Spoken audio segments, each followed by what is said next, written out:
Okay, firstly, all I got to do is congratulate you on 30 years of the Allman Brothers Band. Oh, thank you very much. How did you get there? Pardon? Did you think you'd ever get there? Oh, not at all. I didn't think it would last out the year, to tell you the truth, you know. Because at that particular time, there was a whole Flower Child movement and the San Francisco movement. And I mean, there were so many bands. And there was so much competition out there that, well, that's the reason I finished high school, because I was going to be a dental surgeon, and I always wanted to have that to fall back on, because I was always really the doubting Thomas, if you will, of the band. Now that you've got time to reflect on it all, what would you put down as the key to the band's survival? I think the music. I mean, because living with 5, 6, 7 other guys for 30 years. I mean, you can imagine the ups and downs we've had, but it seems like no matter how up or down it got, once we got on the stage, that was the main common denominator, and the entity that, you know, kind of brought us all together. And when everybody heard it, it was like, hey, this is why we are here, and it never grew old to us. That's the amazing part to me. Because, I mean, it seems to me like, I mean, wow, I looked on last year's tour. I was scanning over it, and we played Whipping Post like 43 times. And I'll guarantee you, each time it was different. Yeah, it never gets old. Noticeably different. Yeah. And but still basic. So it's not that we you know, really have the hots for each other that much. But somehow, I mean, we've broke up for short periods of time and gone and played with other fine musicians. I've had other bands. I keep another band now called Gregg Allman and Friends. I just released a record called Searching for Simplicity, and that wasn't an ad, by the way. Call it what you wish. Yeah. Anyway, somehow the music, I think the music's the main thing that held us together. Yes, it really is. A little bit of history before we talk about what you're up to these days in the 30th anniversary tour. Between yourself and Dwayne, who was the first to show an inclination towards music? Oh, it was me. Mm-hmm. We would go and stay with my grandmother in the summertime, and this was like the summer of '58, I guess. And she lived in the housing projects, and there was this retarded man that lived across the street, and he was out. It was like some July, August day, and he was painting his car. He had an old 49 Packard. I'll never forget it. And now that I look back on it, and he was painting it with like a paintbrush for a house. He was painting it black, and I mean, he was painting the tires. He was painting the bumpers. He was painting the whole car black, and you know, everybody just knew that he was, you know, retarded. And anyway, he had a guitar sitting up on the swing on the porch, and that thing I had to see what that thing was all about. You know, being 9 years old, I guess, at the time. And so I finally got the guts to go over there and ask him. His name was Jimmy Bain. I'll never forget it. And I said, "You think I could?" I said, "Oh, is that your guitar there?" And he says, "Yeah, that's my guitar." He's a real country guy, you know. And So he stopped his painting, and wiped off his hands and sat down. He played a song for me. She'll be coming around the mountain, right? And I thought, man, if this guy can do this, hey, where's mine? I got to have one. So I was the first one to get into it. Yeah. But my brother passed me up like I was standing still. Tell us about the band Hourglass that you were involved with when you moved to Los Angeles. Pardon? The band Hourglass that you were involved with at one stage. Oh, God. That was, that shows you that was a good learning experience. That shows you the hole that you can fall in. Yeah. I mean, there we are in all these weird costumes, and we were playing music that we didn't want to play.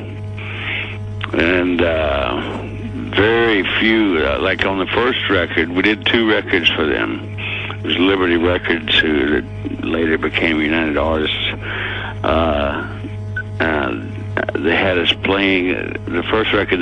We played none of our own material, and by the second record, I think I had written Melissa by then, and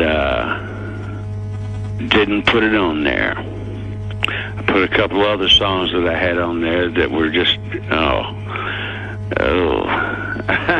when you first start writing songs, man, the first 300 or 400 they're just garbage,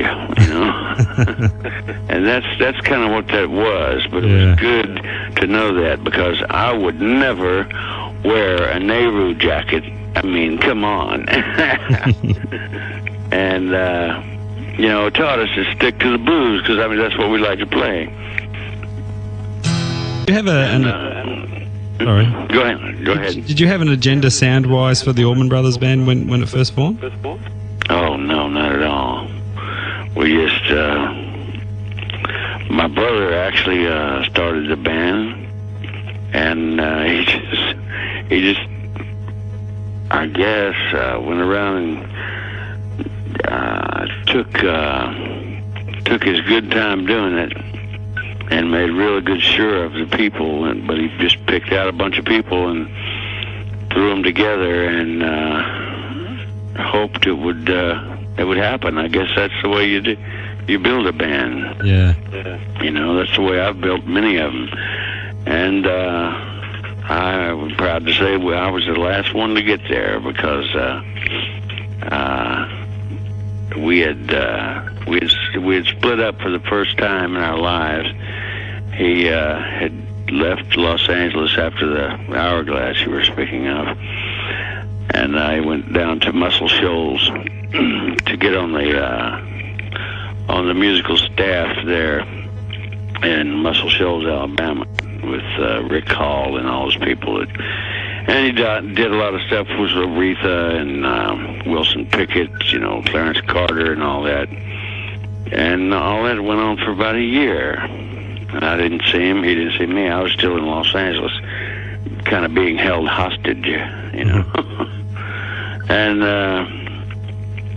so, sure enough, the phone rang one day. It was on March 26, 1969. And matter of fact, that'll be the next to the last night we play. Will be actually 30 years of the Brothers. And he said, I got all these guys together, and they play their butts off, but they don't write and they don't sing much yet. And he said, I need you to come out here and round this thing up and send it somewhere. And I said, just hurry up and let me hang up the phone so I can get going.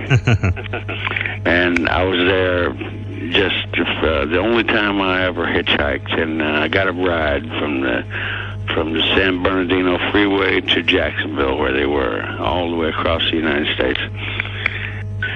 And from a bass player, of all people, who wanted a job. What influenced the band to settle in Georgia when it did? Well, that's where Phil Walden was located, and he was our first manager. And this is all we'll be saying about him. But he was responsible, I guess, for the care and feeding of us. So we moved up there. Also, he had built a studio and had started Capricorn Label Records, which was kind of a subsidiary to Atlantic, because our very first records were on Atlantic Records, that Atlantic label, and then it went to Capricorn, which was distributed by Atlantic.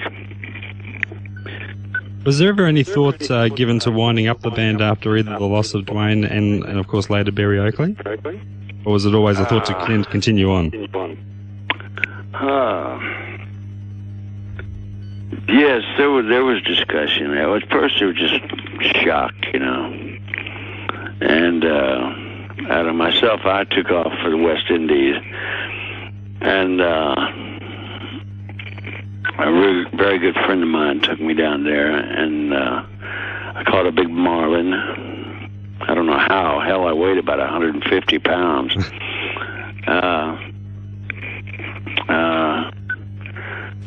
And about 2 weeks later, I guess, I got back to Georgia and got a hold of Dickie and the guys, and we just all sat down and kind of talked and decided if we didn't play, we were gonna, you know, either wind up on the street or, you know, in a nut house or dead or something. So that was my vote. Anyway, it was just, and so we just dived into the music, because at that particular time we were exactly halfway through with Eat a Peach. So we, not too long after that, we went right to Miami and went back to Criteria Studios and finished that record.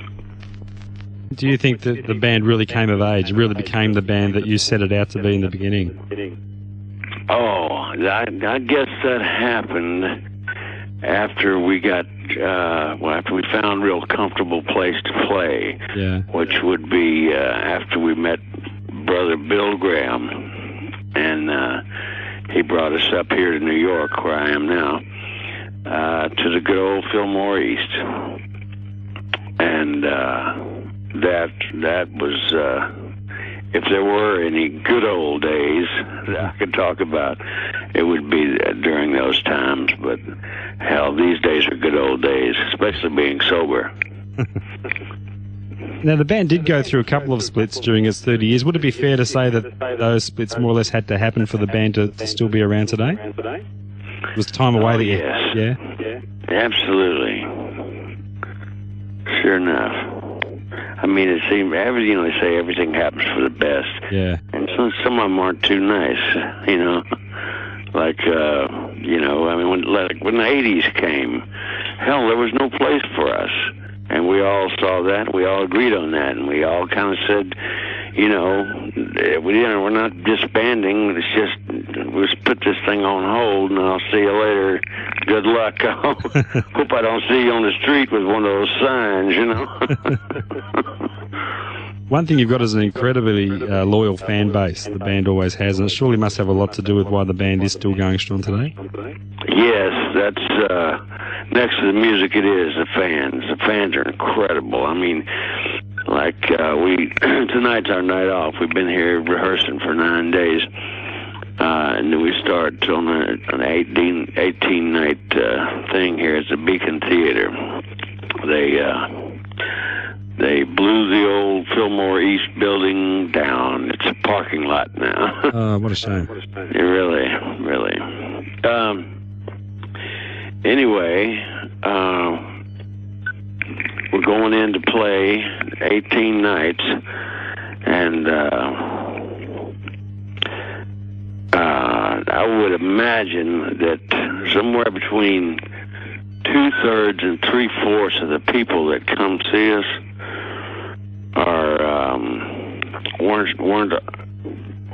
weren't alive when we played the Fillmore East, the closing of the Fillmore East, or were just like being born. It's a new generation. Right.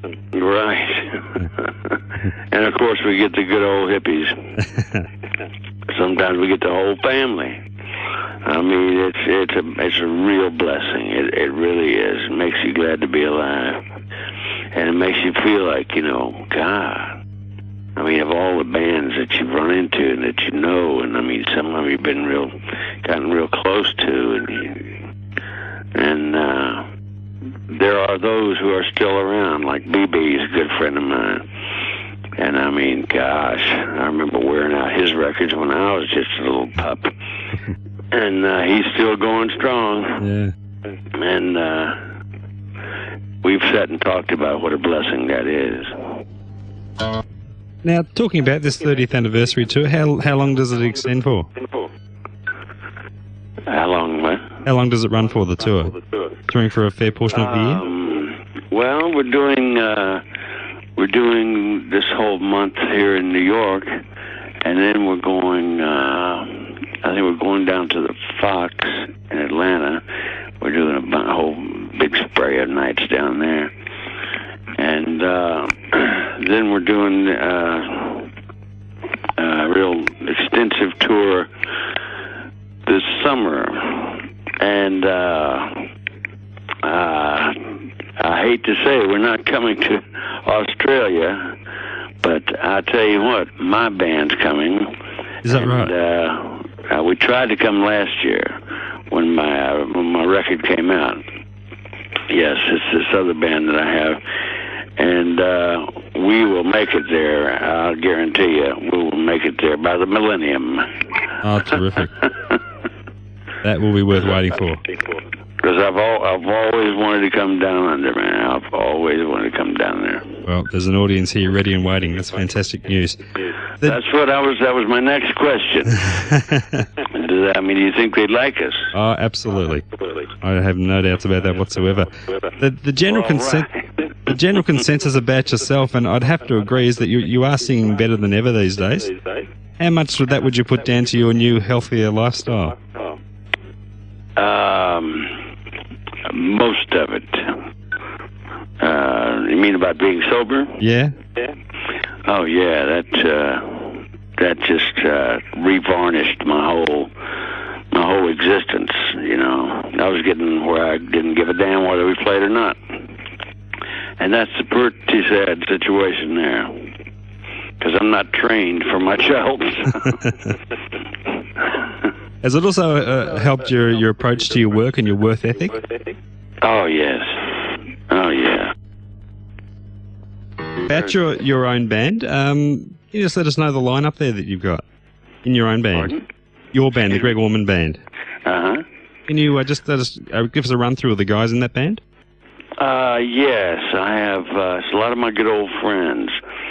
Danny Chauncey, the guitar player from 38 Special, he's in it. And then I have Jimmy Hall from the Wet Willie Band. He plays tenor saxophone and harmonica and sings.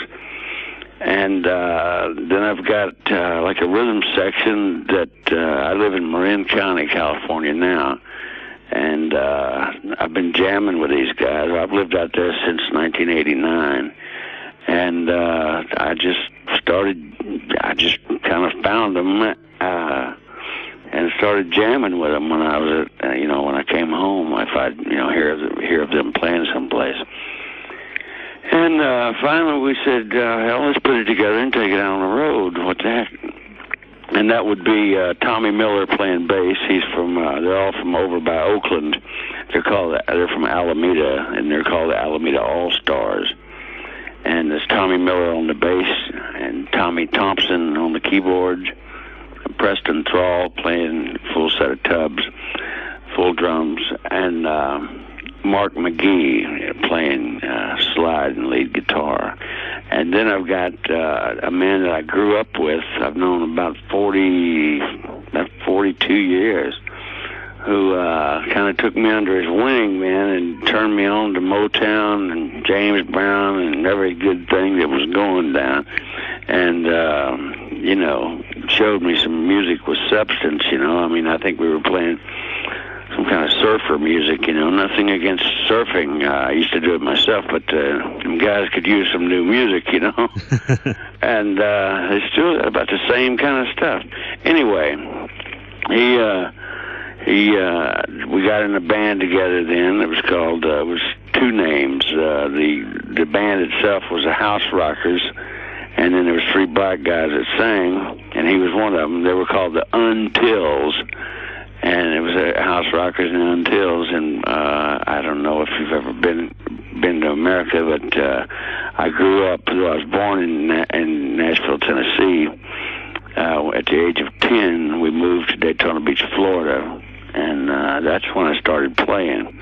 About the age of 12 or 13, I was sneaking in any bar I could to play, and I ran into Floyd, and they had this place, they have this pier right down at the end of Main Street that goes out in the ocean, and they have a big place out on the end of it called the Ocean Pier Casino, and we played there every Friday and Saturday night for $6 a night, man. This was probably 1963 or 4, somewhere like that. Anyway, in 65 we hit the road, but Floyd didn't go with us. But now he's back. And then there's me. I don't think I left anybody out. You're recording your solo stuff in comparison to recording with the Allman Brothers Band. Do you approach the sessions any differently? Yes. Recording with the brothers, you got a lot more, how am I going to put this delicately? A lot of political type stuff enters into it.